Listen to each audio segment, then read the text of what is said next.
बीज तो बहुत पहले ही पड़ गए थे और धीरे धीरे फिर वो बीज जो है अंकुरित होते चले गए। बहुत सारी उसमें घटनाएं हैं और एक बहुत ही बड़ा विनाशकारी युद्ध हुआ।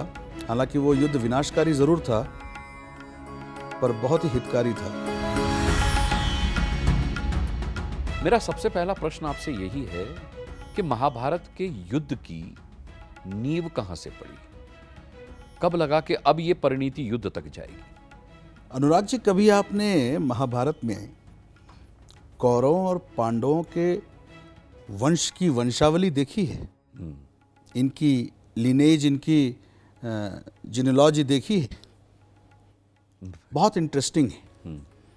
कभी आप इसे देखिए कि ये जिनोलॉजी जब ऊपर से चलती है तो ये सारे पात्र, अमूमन सारे पात्र, मतलब ऑलमोस्ट कह सकते हैं ये एक ही खानदान के। चाहे वो द्रौपदी हो जिनका विवाह पांडवों से हुआ, चाहे वो पांडव हो, चाहे वो कौरव हो, चाहे स्वयं धृतराष्ट्र हो, चाहे महाराज पांडु हो, शांतनु हो, चाहे महाराज कुरु हो। ये बड़ा ही इंटरेस्टिंग वंश रहा।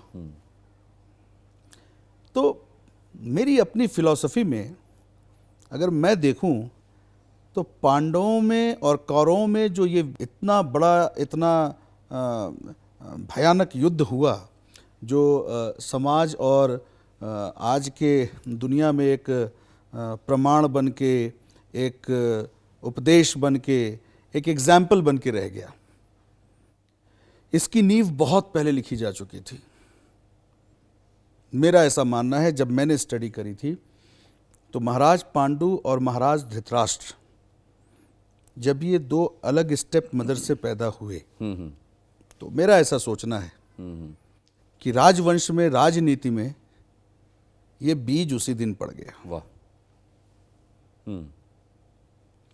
और फिर समय, काल और युग के हिसाब से धीरे धीरे परिस्थितियां ऐसी बनती चली गईं और महाराज पांडु के वनवास रहने पर, जो वो प्रायश्चित के लिए वनवास गए थे, और फिर पुनः उनके परिवार का वापस उस राजवंश में आना, इतनी हाईली एम्बिशियस सोसाइटी में।